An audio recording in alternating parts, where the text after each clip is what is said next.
So I suppose that's enough delaying for Poetry Standard Time. Kick off our 9:30 event at 10:25. No, well, we're only actually 25 minutes late then.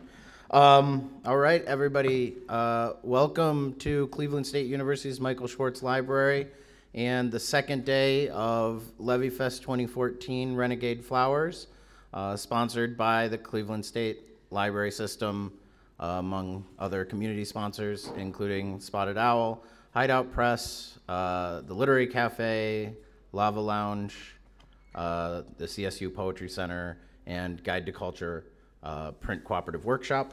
My name is Alex Nielsen. I think almost all of you know me already, so I'll skip that for the most part, except to say thank you so much for coming out so early in the morning to get this all started off.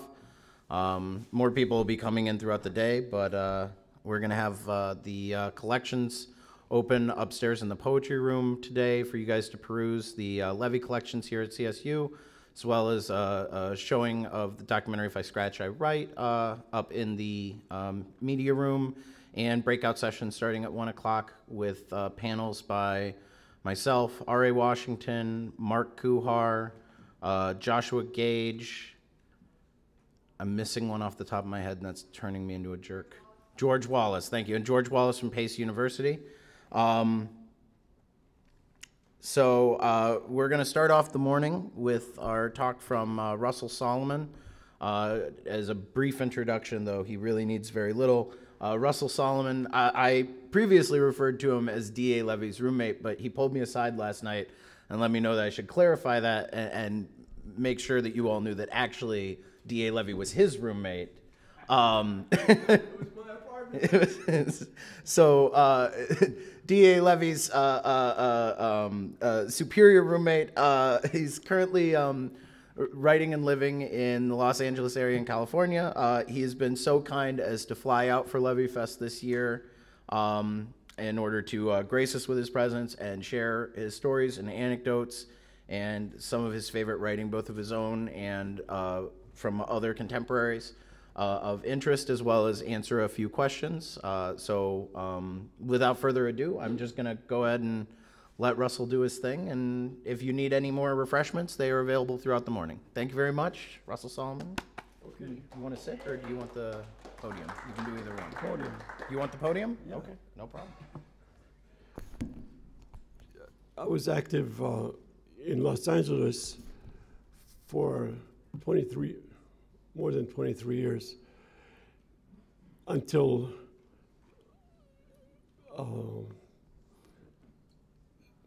March of 2013, when I sold the house and went to Florida for 7 months, and then I came back to California, and it's in Crescent City in California, not Los Angeles anymore, that I'm in there with the big wild redwoods, the old growth redwood forests and parks. And Crescent City is in the complete upper northwest corner of the state of California, 15 miles south of the Oregon border, on the ocean. And it's cold all the time. And we had 13 blue days. The rest are fogged over or had rain. So I speak to myself at night and said, why don't you turn up the stove? No, too much smoke. What are you freezing for? I'm freezing because it's really cold around here. How did I do this to me? So then I see a beautiful day and lots of forests, and even though those are just sort of the ones that they show to the tourists, someplace deeper in the mountains it gets bald. But anyway, and the ocean is very nice. It's got, those rock outcroppings are called sea stacks. It's got about 170 sea stacks along about a 3-mile stretch west of Crescent City. And it has one bigger island that it's loaded with birds, seabirds procreating. And their puffy little selves are safe there from predators. And then they learn how to fly and, I don't know, go drown or something. or dive for fish. I don't know what they do exactly after that. So I met D.A. Levy at a poetry forum, Fenn College Poetry Forum. And it was a building across the street. It was an old General Motors building or something. Used to be a car assembly or something, or car dealership, I don't know exactly. So that's where there was an auditorium, and Louis Turco ran these poetry readings. And I met D.A. Levy at one of them, and he's this intense kid who looks at you. And he gave me a book, More Withdrawn or Less. And I read a few pages. I said, wow, these are really good. Because they were the haiku-like essences, like Oriental essences of things. I said, God, this is really good. Plus the fact that he has these penetrating eyes, that he's probably that guy from Coleridge's, what is that Coleridge poem about the Rhyme of the Ancient Mariner? What? The Rhyme of the Ancient Mariner? Right, the Rhyme of the Ancient Mariner, the guy who survives and comes to tell you the story. And he's going to a wedding and he's going to tell everybody about it. Well, he's like that. He said, basically what the intention was that, hey, we're immortal spiritual beings, and don't you go being human in my presence. I said, what? You mean I'm the immortal soul? Yeah, and shut up about it. So then we agreed to go for walks sometimes, and we were walking along the new freeway construction, I think the Interstate 71, that when it passes across the flats there. And so I said, you sure the concrete is dry? Aren't they still working on this thing? Shouldn't there be some scaffolds here that we could trip over? And so on. And they said, no, don't worry about it. I do it all the time. And so we had many walks and talks, and also more visits to the poetry forum, because it was once a month. So then he got a hold of a letterpress, and he brought it to Adelaide Simon and Martin Simon's house in Shaker Heights, near Shaker Square, about a mile from Shaker Square. And he invited me to see it, and I'm looking at it, and I'm seeing boxes and boxes of letters of different kinds of fonts. And I said, don't you have to set each one by hand? She said, yes, I know. It takes me 3 or 4 hours to do one page. And there's a picture of us in the old issue of Cleveland Plain Dealer with Kent Taylor and me and Levy. Levy sitting down at the press. And you don't see that at the press in the photograph, but that's the three of us. And the news story was that poet starts a publishing press. And then he's working away at that for months, and he's publishing chapbooks. And he did one for Bukowski and for Ed Sanders and a bunch of people. Eventually, he ended up doing 87 of them, plus the first underground newspaper, among the first ever in the country, called the Buddhist Third Class Junk Mail Oracle, which was a perfect way to try to annoy everybody, because Buddhism is a spiritual-oriented religion, but it's third class, so it's denigrated, and it's junk mail, denigrated some even worse.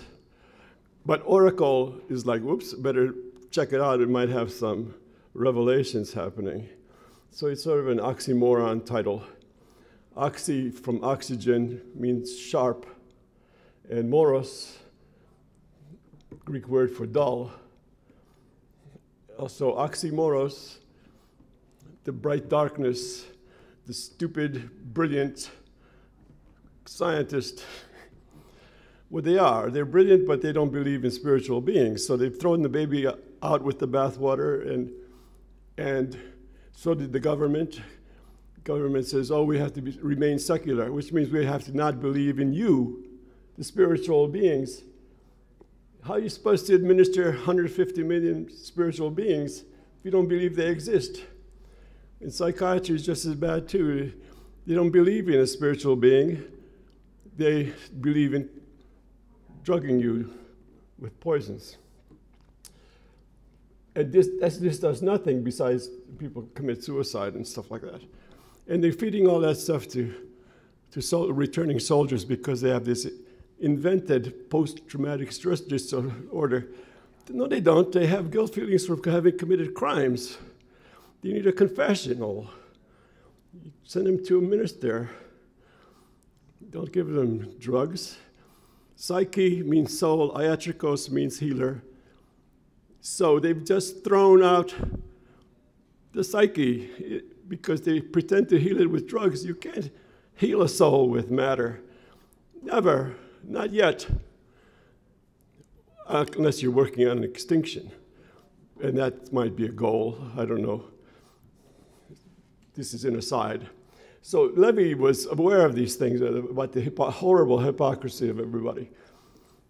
My theory is that he was a returning lama, made a wrong turn to the Rust Belt, and he said, where is everybody? There's no spiritual beings around here. Where's the smart monks?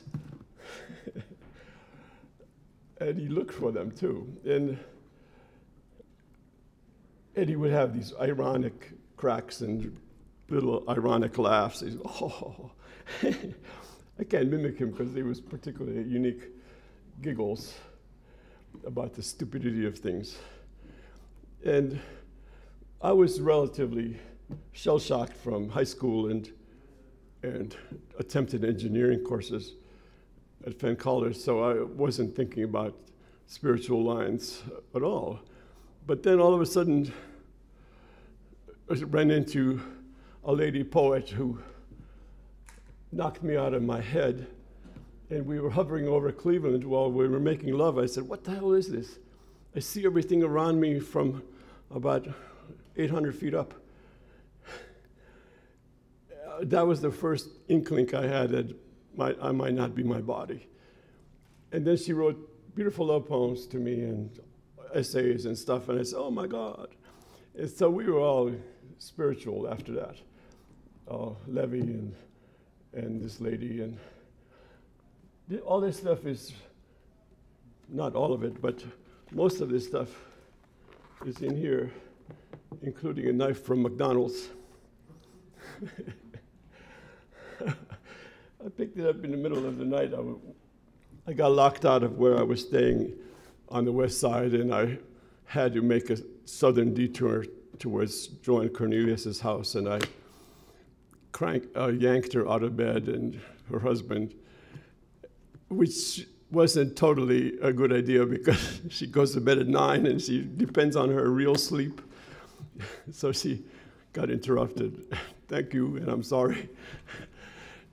But I'm not too sorry because it's cold outside.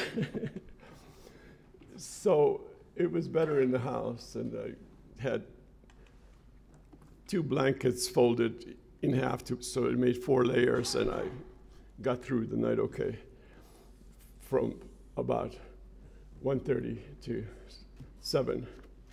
So too many present time details. Let me get back to Levy. So he's printing in the basement, and he comes over one day and he says, I got to find a place to live. I said, why? Aren't you over there with Adelaide Simon? He said, yeah, that's the problem. Her daughters are coming home from college, and she wants me out of there because she's afraid they're going to seduce me or I'm going to seduce them. She said, I know how young people are. So she kicked him out. And said, well, I got an extra room, you could stay. This was at 1869 West 22nd Street. The building is still there. And I had a third floor apartment, 2 bedrooms and a living room and a kitchen, a small bathroom. Oh, in the bathroom, D.A. Levy had he painted an icon. You know what an icon is? It's one of these religious figures that the Byzantine church uses all the time. And it had some kind of a woman, no halo, it was just some kind of a woman. It was very nice. And at that time he was, oops, I'm jumping ahead. I'll tell you in a second. So I said, you can stay with me, I got an extra room. But you can't mope around and be depressed. So don't worry about that. And it was probably an insult because he wasn't planning to loaf. He was planning to publish 87 books. And he would go back to Shaker Heights during the day where the printing press was. And then he would take the bus back home, or if he missed the bus, he'd walk the 8 miles from there that it is to the west side. And he got mugged in a Huff area ghetto one night. He stole $2.56. It's like, well, maybe they got more use out of it than I would have, you know. So he's all, he's blowing it off.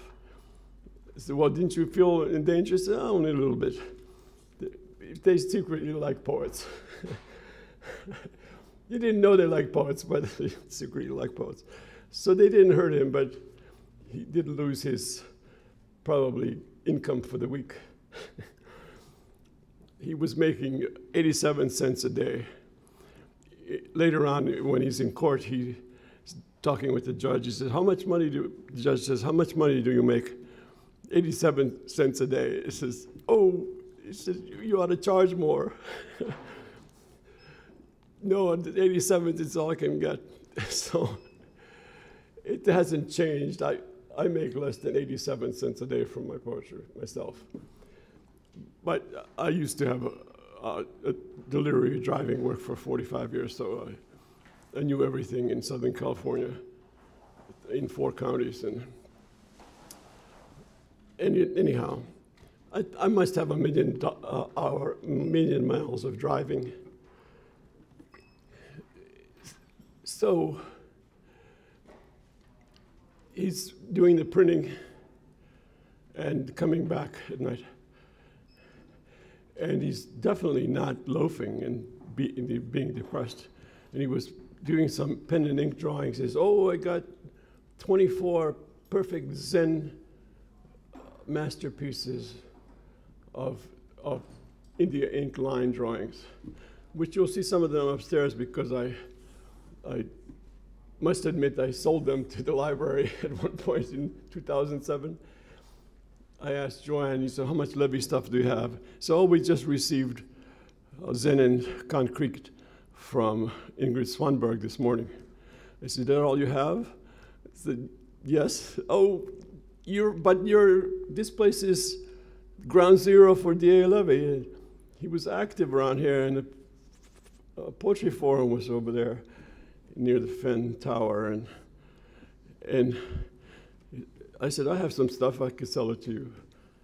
And then they discussed it with the treasurer and whatnot, and we agreed on $2,200. I said, I need 2 trips to Cleveland out of this. And there's about 20 or 40 or maybe a few more items for me. And there's other stuff that's been collected in the meantime, and this is the best Levy collection. Although Kent State Library might have even more stuff because they started collecting Levy earlier and while he was still alive, and they might have more. I don't know exactly what they have.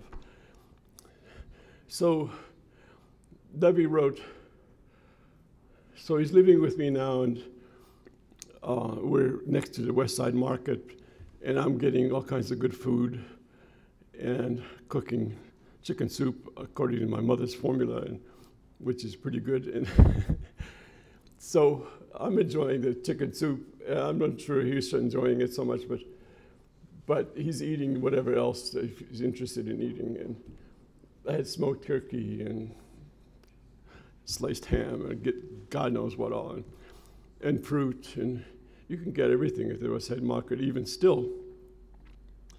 So, I almost wept when I visited it the other day. I said, oh, this is my home. So, oops, I'm gonna wept again.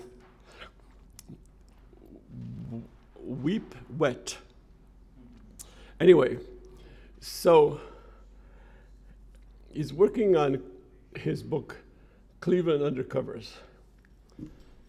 And he says, something's wrong with this poem. This won't flow. I'm going to burn it. I said, don't burn it. Let me see it. So he gives it to me. I'm looking at it. And I'm starting to make little editorial remarks on his first few pages. He says, no, no, no. I don't need that. I can do that myself. Something's really wrong with this thing. He's yelling at me. I said, okay, you got my attention. Give it back to me. So I spread it on the floor. It's about a 39-page manuscript, and I see that he's got it divided into 4 sections. And I look at the start of each section, and I see that number 3 is the actual beginning. I said, it starts here. So it goes 3, 1, 3, 1, 2, 4 is the actual sequence. It says, let me see that. And he grabs it back. He said, my God, you're right. It flows now. Of course it flows now because it's got a beginning. It didn't flow from the middle, and that's what was wrong with it. It was stupidly easy and seriously incorrect. You know, the mother was driving him crazy. He even mentioned it to, I keep blanking out on Jim Lowell's name. He mentioned it to Jim Lowell that he wanted to burn it, and Jim Lowell stopped him also. So between the two of us, we saved a pretty good book for Cleveland, which is about the only portrait of Cleveland there was at that time. I don't know if there's any more in the meantime, besides Descent to Cleveland. There might be other authors working on it. There's a mystery writer that's very good, and he's based in Cleveland. I've read about 8 of his books. They're good, and it's fun to read because I know the places he's talking about.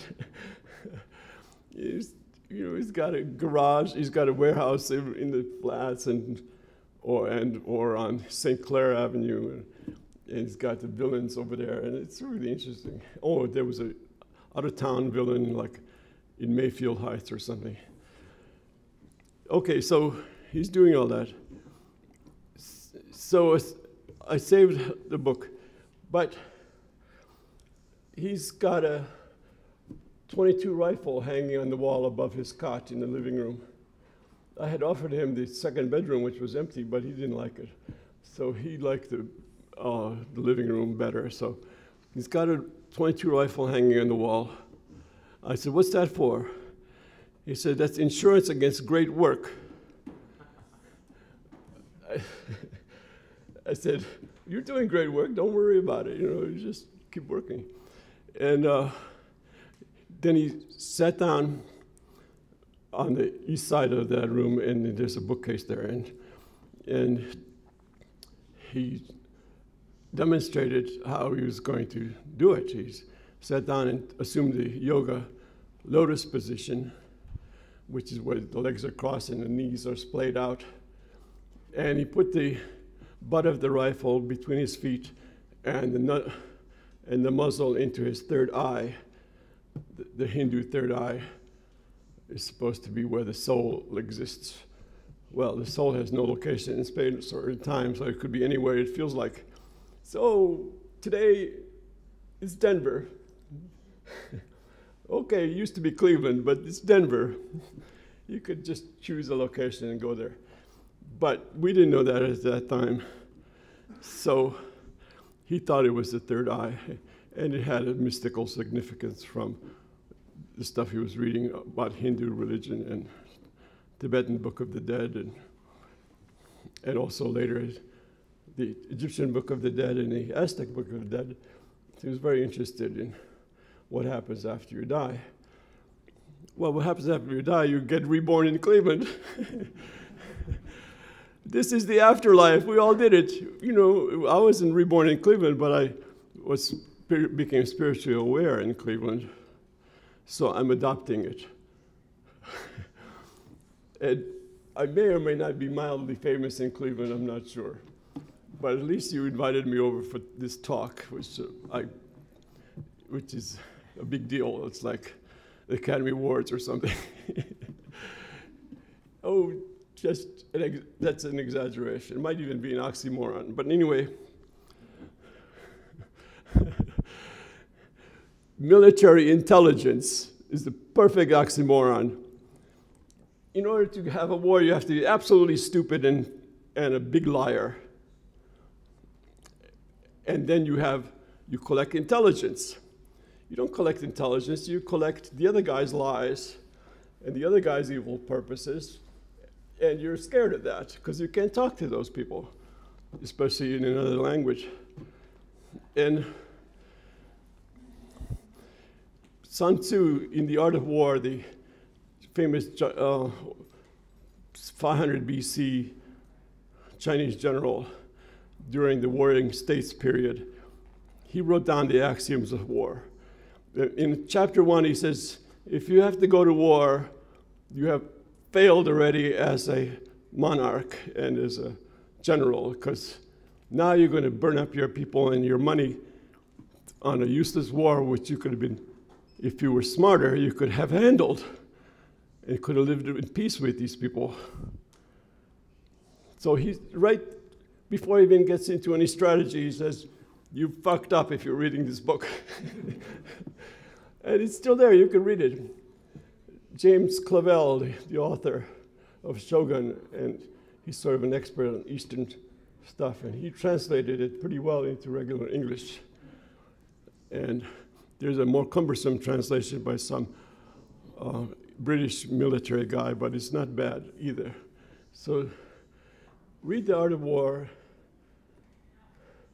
You can apply it to the sales of poetry. It applies to any kind of attempt to convince people about something. War tries to convince them with bullets and death. Oh, okay, you killed me, and therefore I'm yours. And bullshit. You know, you ride back as a young boy or a young woman and try to get revenge. Start your own retribution war. That's why these wars never stop. People come back and pick up where they didn't leave off.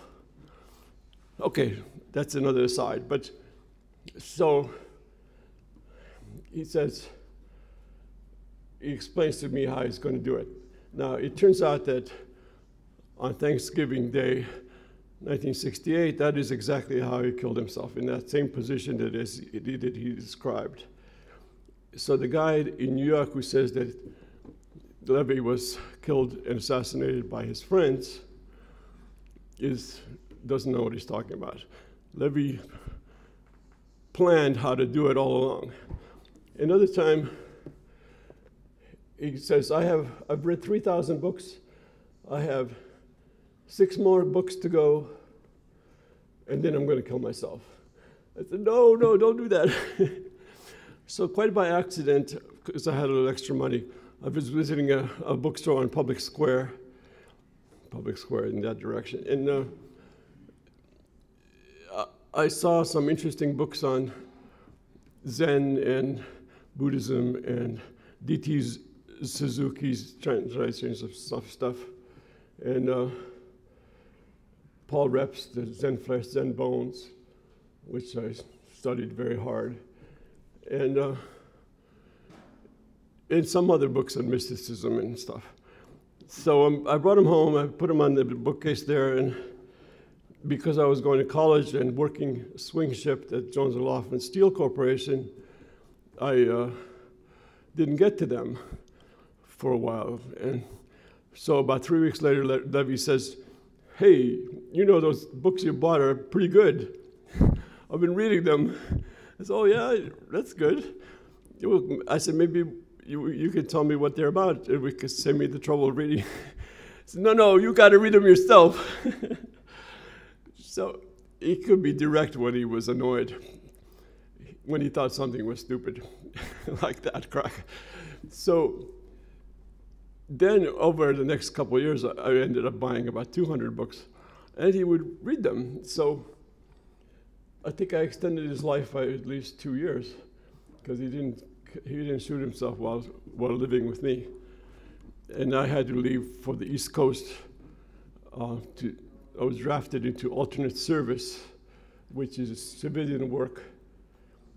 And I worked in a mental hospital for 11 months. And then after that, for another 11 months or so, at the New York City Department of Welfare. Both of those experiences are sort of hair-raising, and I don't want to describe them now because that's not the point. We're going to try to return to Levy here in a second. And so I had to leave town. And we did correspond, and he sent me his newspaper clippings from his problems with the police and the articles in the Cleveland Plain Dealer, and I had all those. And I sent him some other books too. And so when he said the 3,000 books and 6 more, I said, "Well, where are you going to go after that?" He says, "I'll go to a better place." I said, "Is there a better place?" "There has to be, because this isn't it over here." I said, "Okay, if you have to do it, I hope you find a better place." And that was the subject of suicide, and the subject of the books extending his life, and the saving of Cleveland Undercovers. Those are my 3 main stories, and they're also in that anthology that was just published. The summaries of those things are in there. And I can sign the book for you on page 103, which is my section. And by the way, you should all buy Descended to Cleveland, because it's got Levy quotes and more incidents. And it has, and this is probably where I should read from it.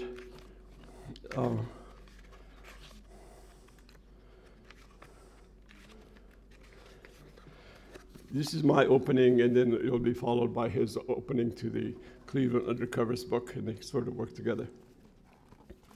Oops, I need a glass of water.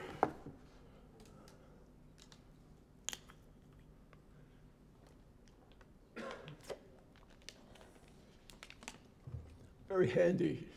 It's got a water bar underneath there, a wet bar. Anyway, the city lies unwinding itself out of a dream. The wave of life that crowds this rock breaks among the notches, the moss, the particles of lake, among the crannies of the gnomes. We are going home. The life crowding this rock, failed life. I used to think to die was the thing, to die right and all would be free. He tried it. He did not die right. I did not let him go into the charisma or beauty of no future. He made his future in a rifle, a .22. It could have been a shotgun, like Hemingway, the glamour of death. When you are not making freedom, it seems a song among the rushes of wind haunting the city to kill yourself. But I loved you. Where was your duty to me, Levy? Uh-oh. Author gets wet. She springs a leak. Sorry. For my sake, you are responsible to live. I was going to set you free. It is easy to get free. It is done like a kiss of wind on the mountains. It is done like walking through the flats among the docked ships unloading grain. Africa comes here. the dirty river holds its cargo of coal and iron ore. Bridges, so many bridges. We used to walk them together in search of a bridge. We found it. It wasn't as easy as being alive, to kiss among the blades of grass, a life that holds you to your purpose. You are life. I looked for you among branches of wind. I found you sleeping in a song of infinite remembering. It is as easy as song to be in that, and in that embrace I find you still here. I can look for you in the afterlife. This is the afterlife.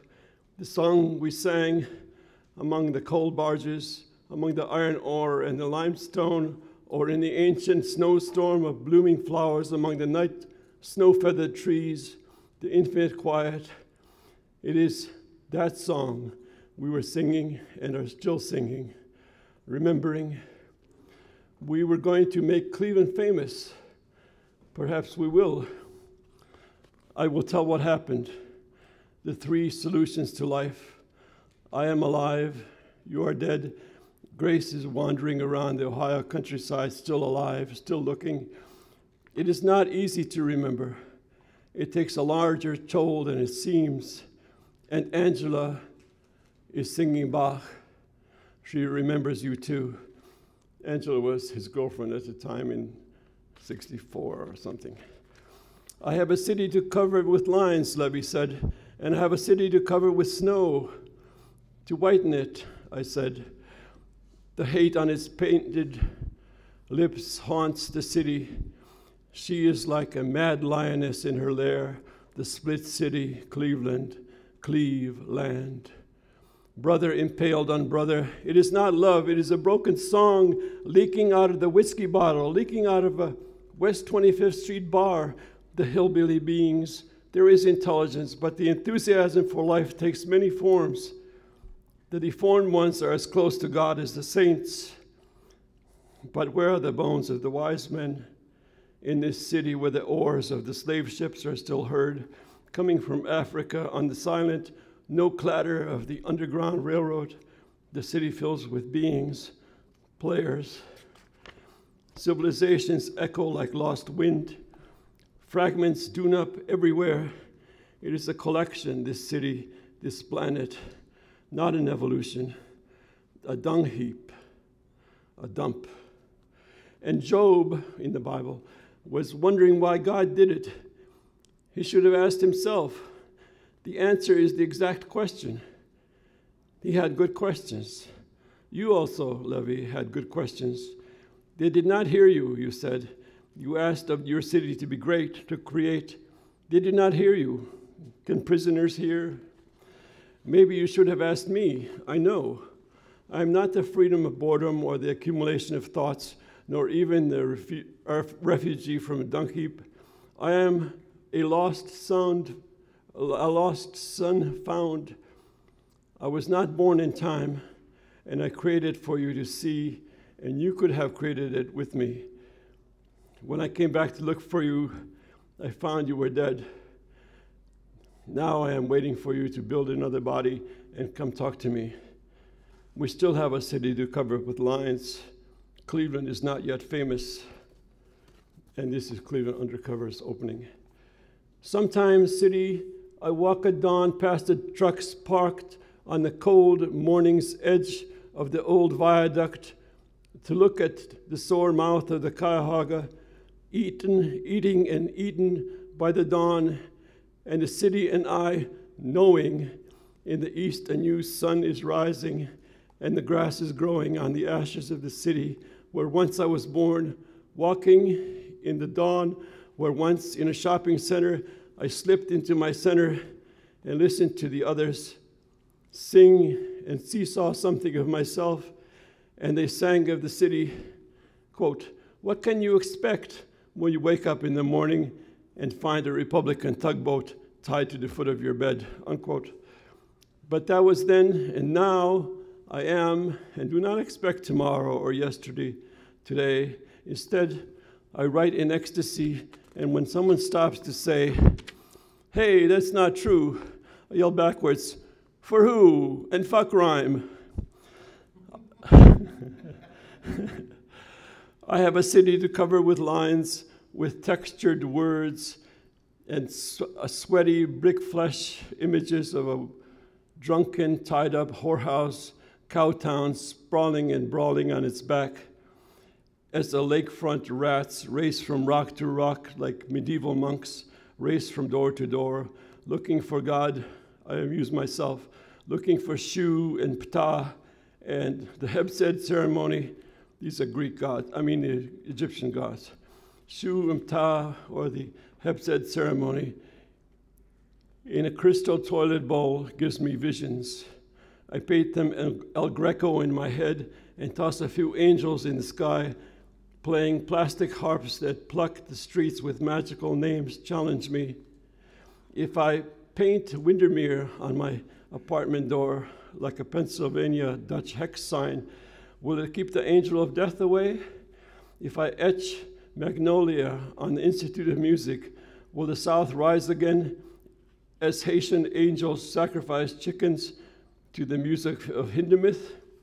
If I scratch Scoville on Severance Hall, will George Sell lose his temper and the cellos pop their strings in terrified ecstasy?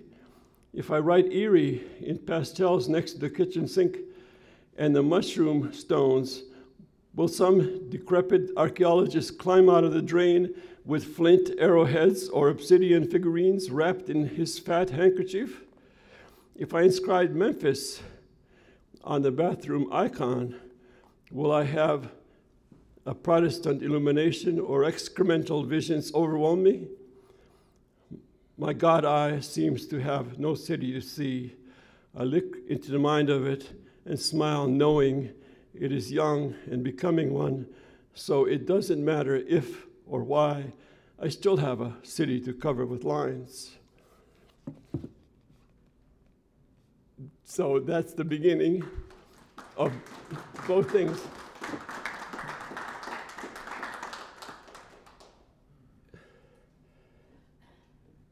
So I was in Europe for about a year and stranded because I didn't have money to come back. So finally I prevailed upon my parents to buy me an Icelandic Airlines ticket, which was less expensive. It was only $110 from Glasgow, Scotland to New York. And that was an interesting trip because it was sunset for 10 hours. And there were the pink clouds for the first 3 hours, and I'm riding with my friend Brigitte, and I'm saying, oh, Brigitte, if you're pregnant, I'll marry you. Meanwhile, these heavenly clouds are just glowing all over the place. And she's having a vodka drink, so her glow from the alcohol fit right in with the kind of sky this was. And we landed in Reykjavik, which is the capital of Iceland. And we stayed there for about 40 minutes. And the sun dipped below the horizon, so we had about 10 minutes of sunset. And then we picked it back up again. It was still the afternoon for the next 3 hours to New York. And when I got there, I'm kissing the ground. I said, oh man, I'm safe. I'm out of Europe. I'm not stranded anymore. But I was 3,000 miles away from my parents, so I still had to hitchhike across the country. But I got really good at hitchhiking, so I even hitchhiked for other people. So we were like 3 or 4 of us at a time with the ride. So it worked out. And then I met my wife in Los Angeles, Susan, and she was great. She understood me. My God, can you believe it? So for 39 years, we got along really well, but then her body gave out and she died in 2008. So anyhow, I got to Cleveland and I tried to find Grace Butcher and I said, where's Levy? And she put on this long face. She was jogging around a high school track somewhere over here on the west side. And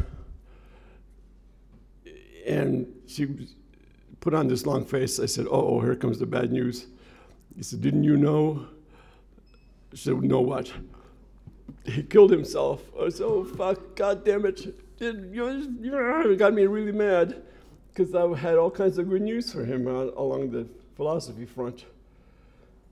And because, answers to questions that we had earlier been wondering about.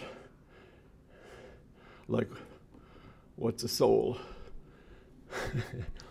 Well, it's a who, and it's not a thing, and it's not mass, it's not time, space, energy, nothing.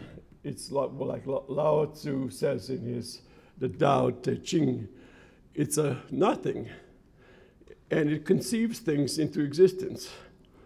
That's just like you deciding to brush your teeth in the morning.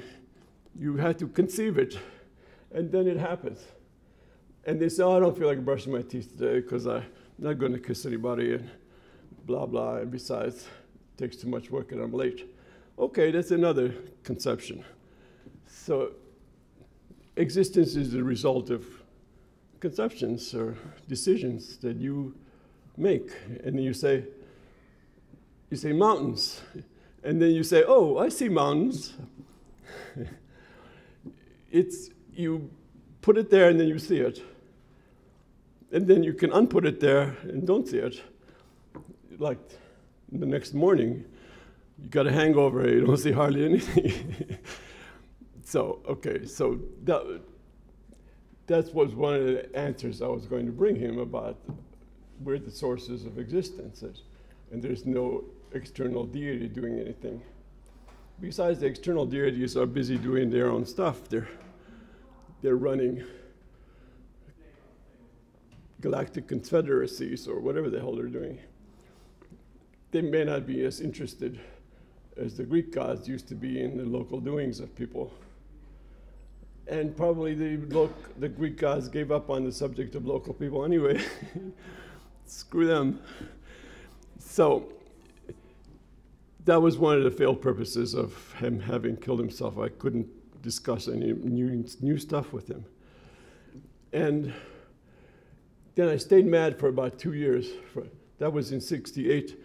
And in the fall of '71 in New York, I started to think about him because I knew his birthday was in the fall and started thinking about him. And I took the subway up north to Van Cortlandt Park, which is in the upper part of Manhattan Island, kind of in the panhandle of it. And I got there and I saw this rock that I mentioned at the beginning of my book. And it looked like one of those Chinese universes with lakes and snowfields and moss and various interesting things to look at. And I rushed home and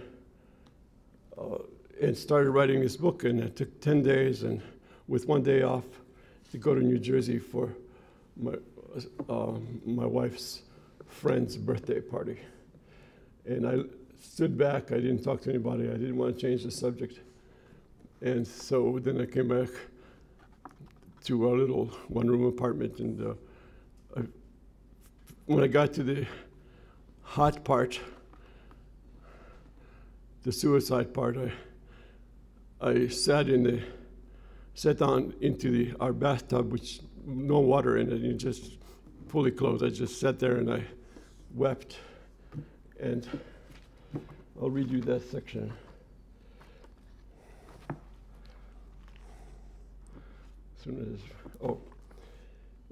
They found you had been sitting in a lotus position.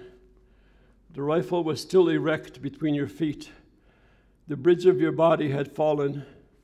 For 3 days you had completed errands and mailed off all the letters. Very neat of you. You had said goodbye to friends. They thought you were going away on a trip. As you placed the muzzle of the .22 rifle in your third eye, you must have given one of your ironic little laughs. Bang! I hope you sailed off easily.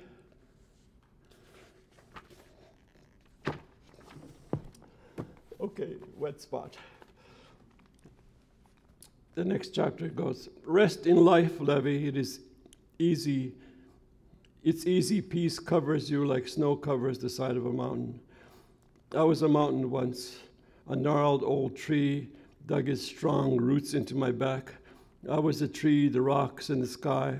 The vast distance I looked out into was filled with singing and celebration. The gnarled, lonely life of being a tree was to be able to see the valley and not able to do much about it. Now I carry wisdom down from the mountain. I have drunk long of earth, too long. I will sing of man alive and dying. I will refill your cup of life, and the song will become contagious. It will live in the eyes of a mountain. There is no song brighter than a sky filled with snow. In the arms of the sea there is an unfolding embrace. In a long day is an ancient sunset. In death there is no glory. No wisdom strives to open your grave. And what is more? So you'll have to buy the book and read it yourself. Okay, that's, how much time do we have left? 15 minutes? Okay, good. That'll be enough. So I started writing something called Parallel Voyages on November 1st, 2013. And in the first week, I got up to about 8 chapters, and the chapters are mostly 12 stanzas long. And since I didn't know what I was talking about, people say, well, where's the poem? Because they want a logical plan. This stuff doesn't exist. I invented it. I had a hell of a time putting it down on the page because it wasn't even in my mind. I don't know what I'm talking about. But maybe it's like music. You think of the next thing. Or you pick up the flute instead of the guitar, and you get a different song. So I got to page to Parallel Voyages 12, and the first 10 stanzas were political and complaining, and I said, God, I'm not sure about this. And then a guest narrator shows up, and not me.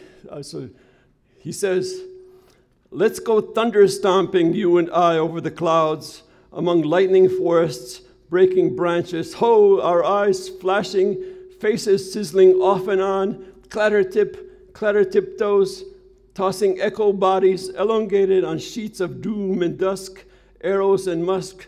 Fada-ba-ba! Sound of lightning, thunder. Optimum flume, incredible plumes and plums. I go, what? I didn't plan to write anything like that.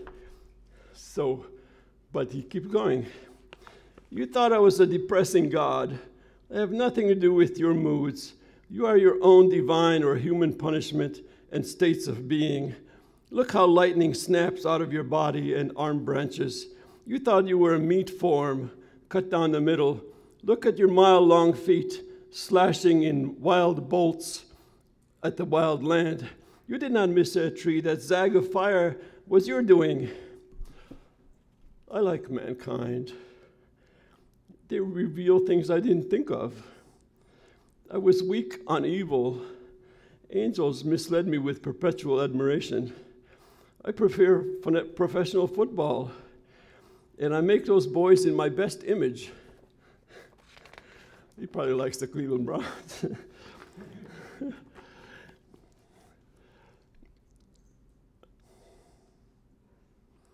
You think I'm kidding. I'm not a sourpuss God.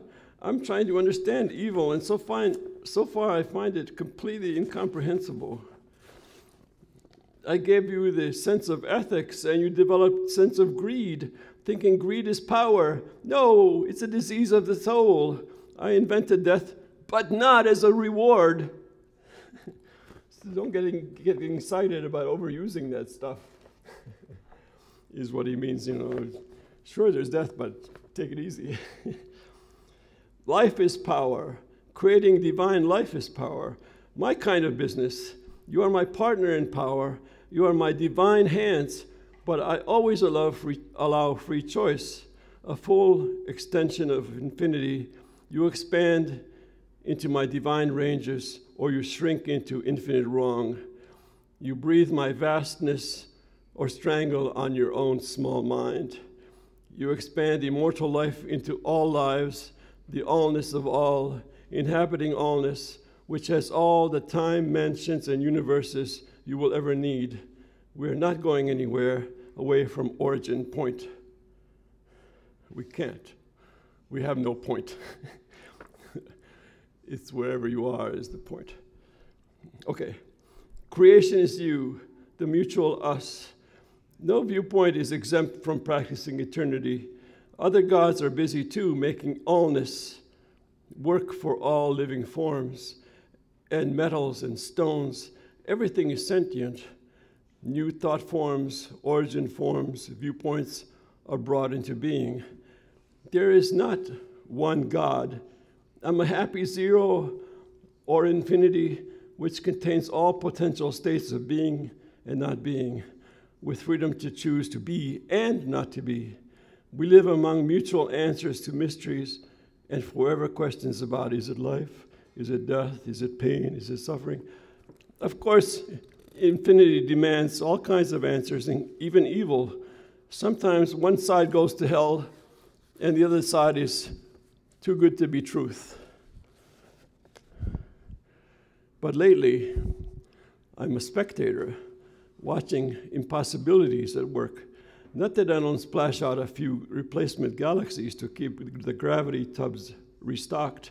Really, you do not need this universe to get along. It is a belief system. You give faith that you see it, not faith in God. It is faith of your own belief that you see it. You're the faith. Faith places mountains and stars. Shrinkage into human viewpoints keeps you near greedy bodies, and you worship them, but not your own awareness of awareness. Nothing bad happened. We only died. I enjoy your unconsciousness. It is a type of living sleep. On the seventh day I rested, but it is a God-sized, eternally long day. I like infinite versions of infinite beings, life forces, smart souls. When you wrote me down, you did not imagine me as an eternal version of your own imagination, did you? Eternity is a no-time moment. Neat, hey? And often, I do not sleep. I adjust the speed of light to move it around corners, and I dream of eternal forests that think up vertical sunbones, how to sway branches, and how loud the moon bows are over the thundering waterfalls. There is such a thing as night rainbows from the moon. And other universes, unthought by anyone, where my infinite zero of awareness plays with tinted scents from violins and thought bridges between lovers of wind and lovers of magnolia trees. Some of my thoughts do not come into being. I leave them for mankind to find. The unthinkable depths of ocean, where all the winds are asleep and waves awakening into surf invade against beaches and sea lions. How many beautiful women wait to be born? I know, but I don't want to say it might upset them. They do not like to admit living in time. They like perfect shapes and curvatures of the soul and mythical lips that place divine light on the gloss of lipstick, and wide eyes enhanced by eyeliner, and white flower, virgin territory of virgins, return the future of mankind. It probably should be returning the future of mankind with its children. Did I tell you how much I like dragonflies and moths, grasshopper and birds? I dream them. I dream about all species in the allness. I let some of them go extinct as man goes extinct.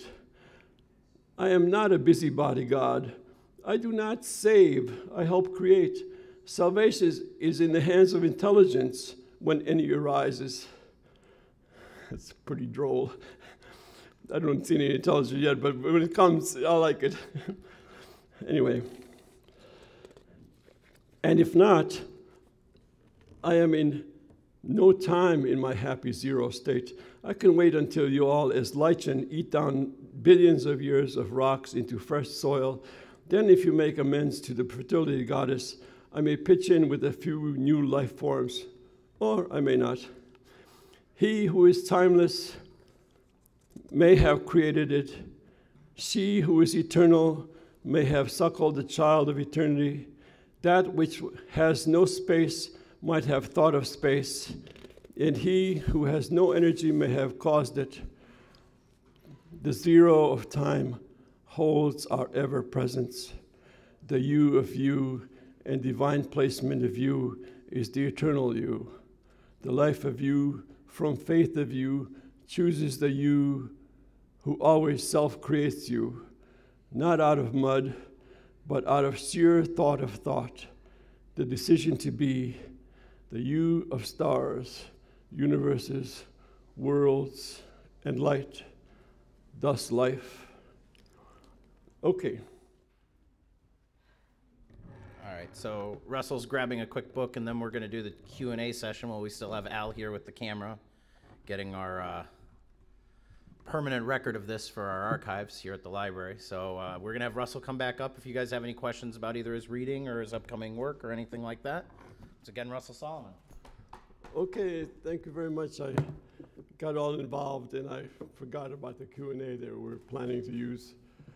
And I have to announce that I have copies, 12 copies of You Can Have Your Fucking City Back, which was a fundraising project by Tom Chris and RJS and John Scott and D.R. Wagner.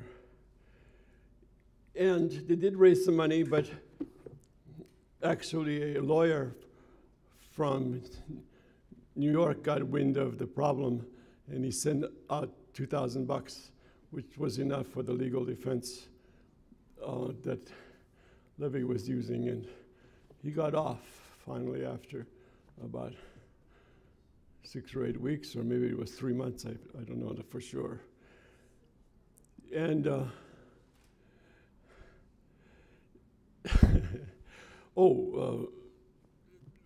Allen Ginsberg came over and helped in the fundraising at the Case Western Reserve Auditorium there, and he had some nice things to say about Levy. And I think that's recorded somewhere. You could probably hear it.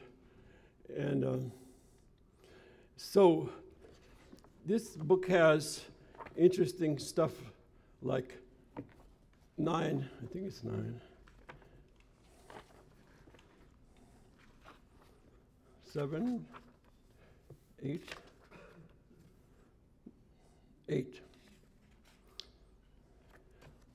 8 rectal eye visions, and they're really good. Yes? I was wondering what projects are you working on now? Are you, is it more poetry or more kind of essay type of things that you're Well, I write essays sometimes in letters. Somebody asks me something or makes a critical crack about my work, and then I smolder them in some cases. And it's pretty smart essays. And there was one girl who is so enthusiastic, and so she writes these little song lyrics with repetitions, and it's so disjointed that it's amazing. She's got water bottle and infinity, and talk about oxymorons. They're not even vaguely related. They jump around so much. So I wrote her a letter, and you'll see how it works. Mr. Solomon, did she write you back? What? Did she write you back after you admonished her? Yeah, she wrote me another disjointed lyric. Perhaps she said, if you don't have nothing to say about someone, don't say nothing at all. So I told her right in this letter that I'm not going to critique her because she's got this native wildness. I can't tamper with that. I said, you must not take any of my advice. Oh no, wait. Where are you? Uh-oh.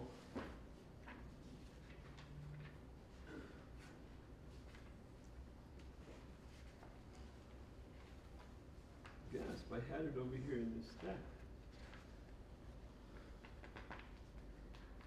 Oh, where are my suitcases? You're right, this is one of the better ones, and it's about the girl who said no, you know.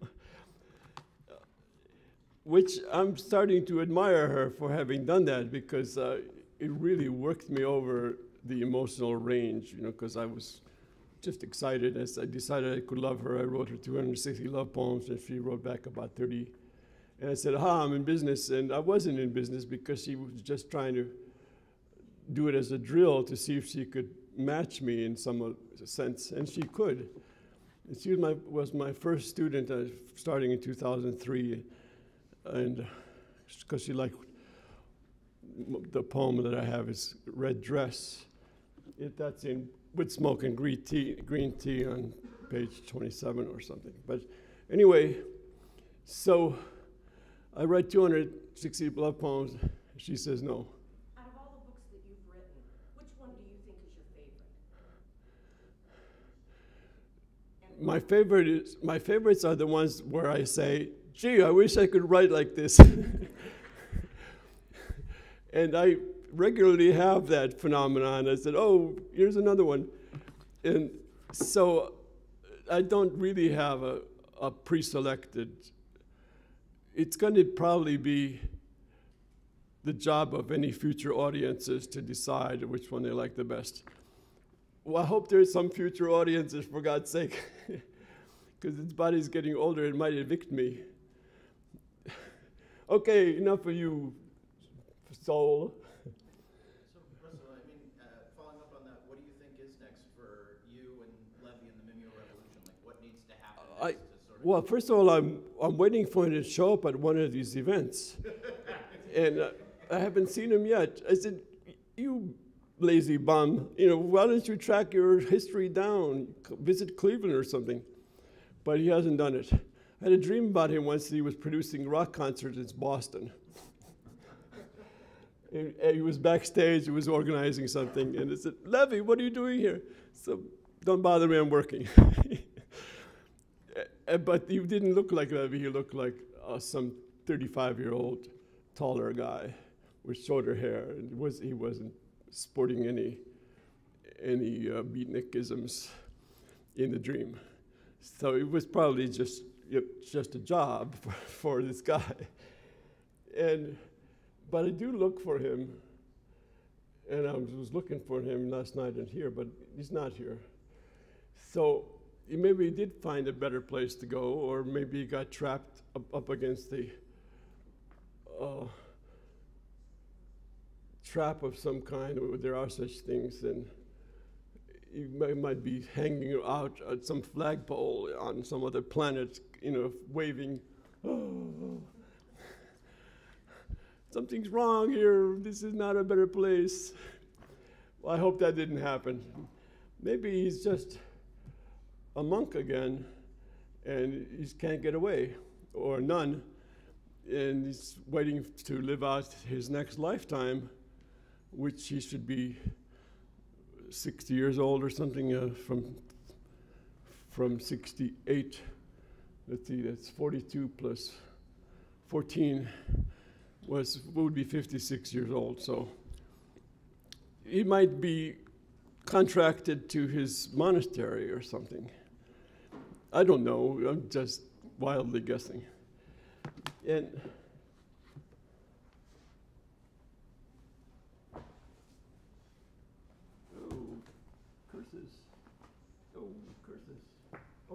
no curses.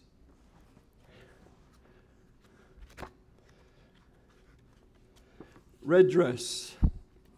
When I see you in your red dress, I want to become darkness, so that you are a flame as you walk by, and I whisper evening birds into your hair. My eyes are blue now that you call me an ocean. How gray they become as dawn cuts in over eastern crags. crags are sharp mountains. Crows are my syllables repeating until whole sentences form a new year. You move in air on delicate colors. Sunset undefines your shapes. You set into my eyes like music, and all the colors speak luscious sentences. How green the world is, now that you have said it. That was the poem that lady liked, and said, do you give lessons? I said, I don't know, I hadn't thought about it. I've thought about it, but I hadn't done it. I said, how much poetry have you read? Written. So only about 30. How much poetry have you read? Not much more than that. I said, uh-oh, I'm gonna have to go easy on this girl. I can't kill her off right away. You need to have at least 500 poems before I can chop into your stuff. I told her this. So, well, okay. So she wrote some more poems, and I did chop into one of them, and I said, you know, look, you're saying everything 3 times, and it's corny and stuff like this. And I said, go read so-and-so and so-and-so and so-and-so. And I showed her the Himalayan mountain peaks right away. I said, no foothills allowed, no studying scansion, no studying iambic pentameter, no studying sonnets, just stay out of there. That's all junk. Because poetry is the viewpoint of creation. It's the God viewpoint. It's got nothing in it until you go boom, until you release the lightning bolts. You know, Zeus was unemployed until he figured out how to zap everybody. Right? Oh, you were unemployed before you figured out how to zap everybody. It applies to all the beings. Because we're sources of creation and we're the cause points of civilization and everything else, of the physical universe and everything. Physical universe is an agreement that we can see it. And sometimes it's an enforced agreement. Oh, you must face reality, yeah, or we'll beat you with sticks and grandmothers. Or grandmothers will beat you with sticks. Or the religion, burn you at the stake, or whatever all the enforcements are. And if you agree to them, you're sunk. You say, okay, I'm just a humble human being. I'm a speck in the universe, and I have star blood coursing through my veins. And oh God, give me a break. I'm mad at the scientists because they think you're a brain or matter. Oh, the God atom created you. You didn't do yourself. You didn't have the self-determinism of being who you are. You didn't have the power of choice of being yourself. Of course you do. You choose yourself every day. You say, okay, I'm looking in the mirror and say, oh shit, I don't look that good, I better shape up.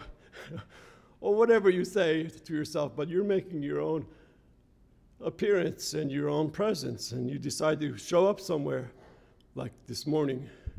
And I thank you very much for showing up, because anything over 6 is affluence. There's like an abundance. I already know that you 6 represent 10,000 other people who didn't show up. So I'm honored and flattered and desperate and stupid about it. But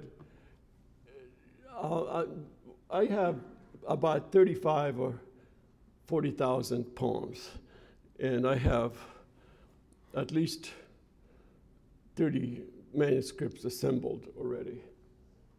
There's 6 of them here, and there's more at home. I have Breakfast in the 12th Century about growing up in Yugoslavia. I have 2 Infinities Dancing about a mermaid and her boyfriend, her human boyfriend. And he's wind sailing, and she just shows up over the edge of his surfboard because she's a mermaid. And she says, hi. And he goes, ah, what is this?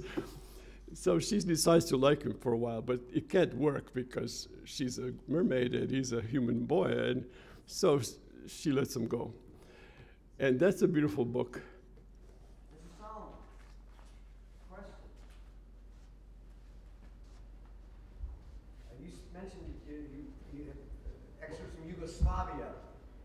What is your native language? What is your origin? What is your nationality? 3 Slavic languages together. The nationality is well, nationality, it wasn't, it's not a nationality anymore. It was the former Yugoslavia, at the western edge of Serbia before Croatia. Yep, right about the middle between the Danube River goes this way, this way for you, and the Sava River comes out of Croatia and meets up at Belgrade.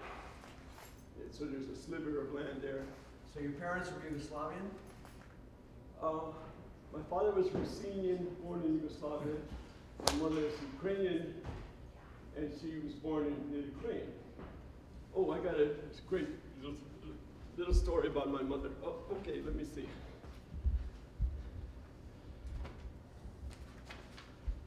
Oh, man. I was organized last night, but I'm not organized now. Oh, wait, found one of them.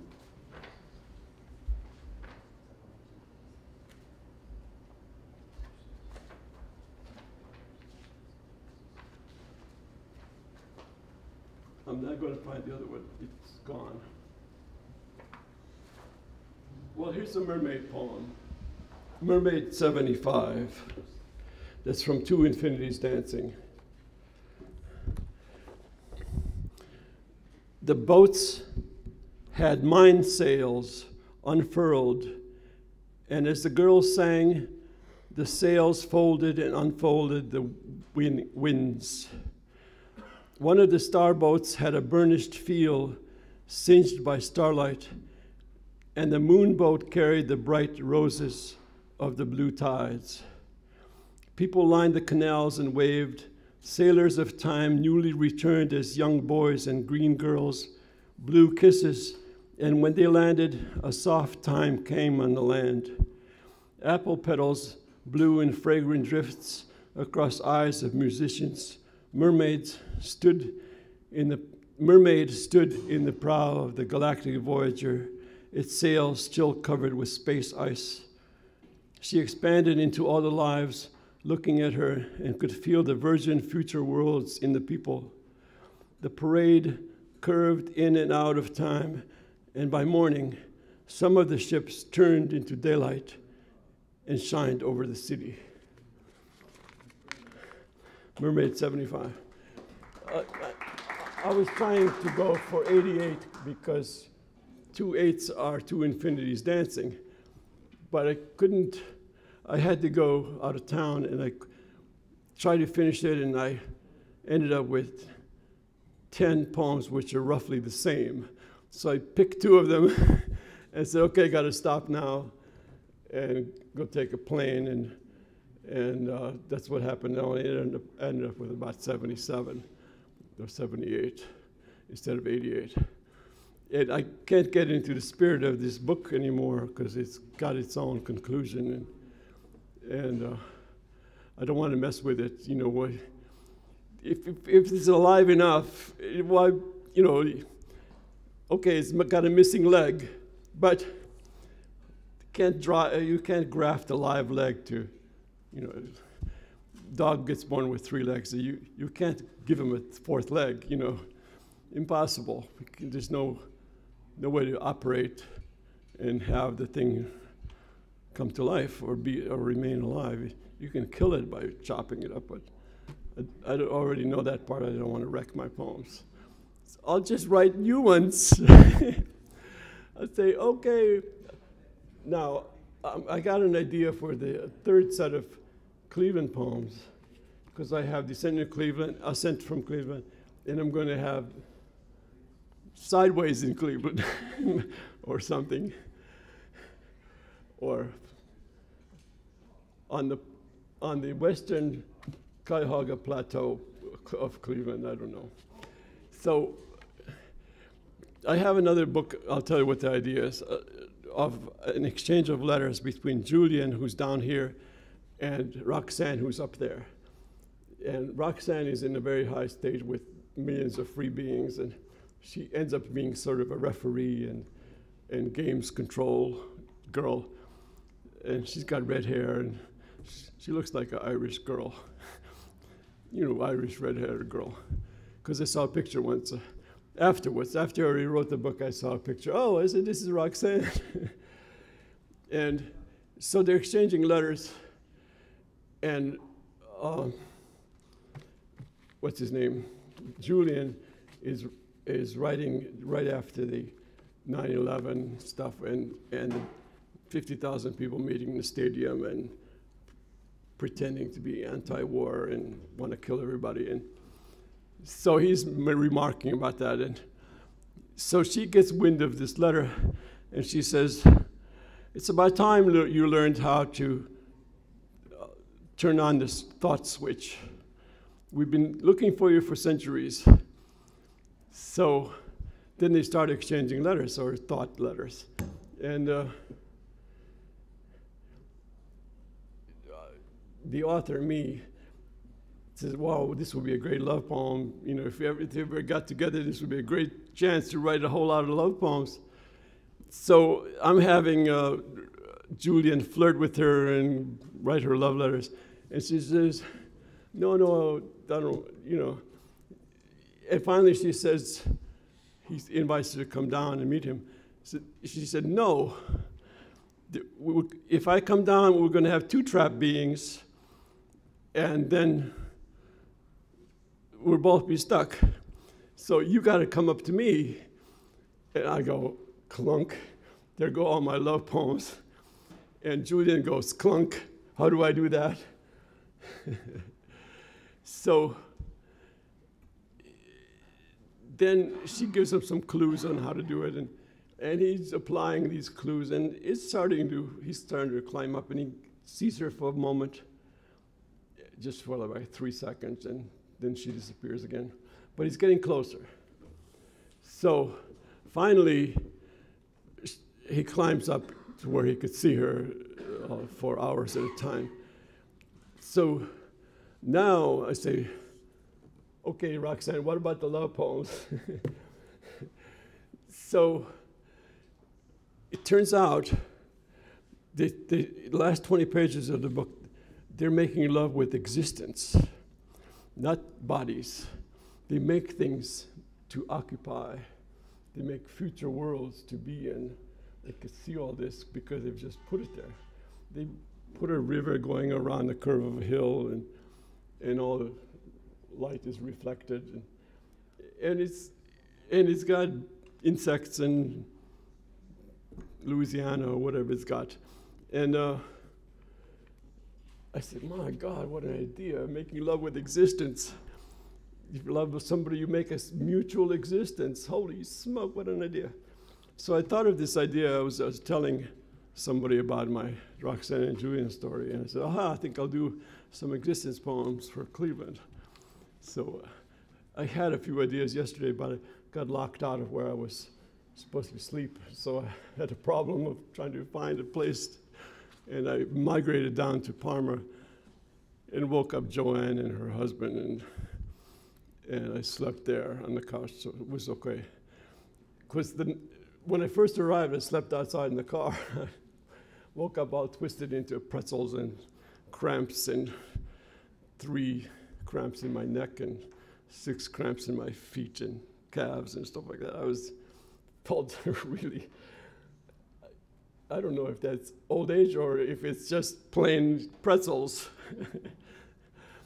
So I lost those ideas, the glow of those ideas.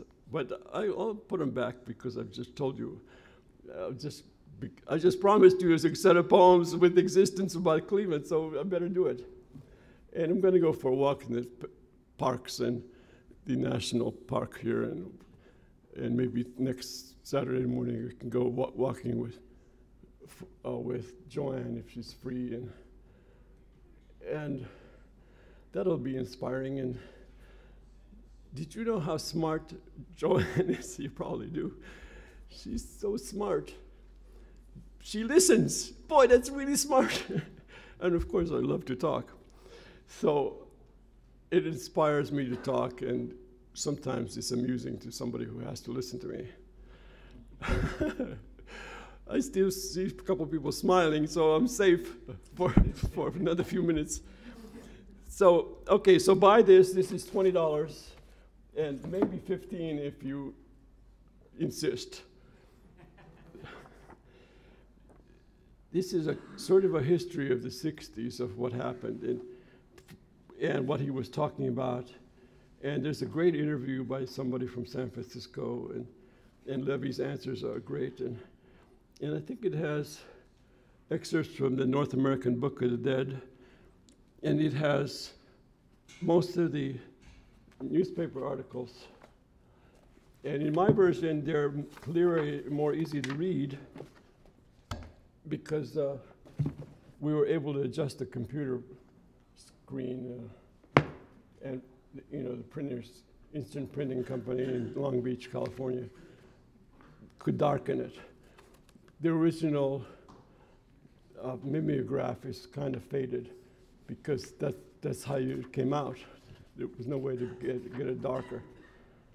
And I reprinted this from one of the originals copies that I had from RJS.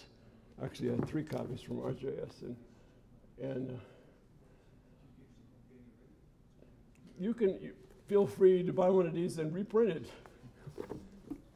If you get a good company, it only costs about $6 or $7 a piece, and then the other part of I was charging $100 for 12, and the other money went for shipping and insurance. So I spent the entire $200 I had, $100 from me, from $100 from Ingrid Swanberg, and she got 12 copies, and I got 12 copies shipped to Joanne's house because they knew I couldn't carry it on the airport, on the airplane. Okay, so that's just one more poem from the Moonbow series.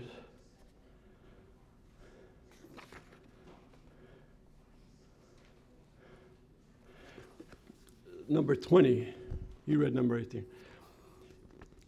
It must be the far night stars that pull me awake into your arms, dense thickets of kissed lightning, insects, swarms of desire, hives of bees, honey beings, the petals on your ribs, skin transparent, where I see my face looking for bones to kiss.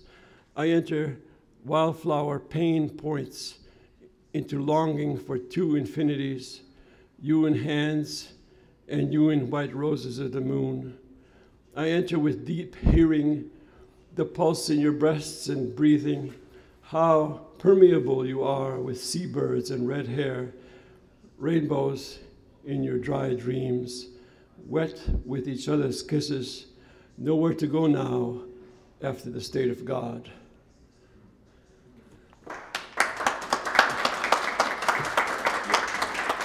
Talk about worshiping spiritual beings, it's a religion.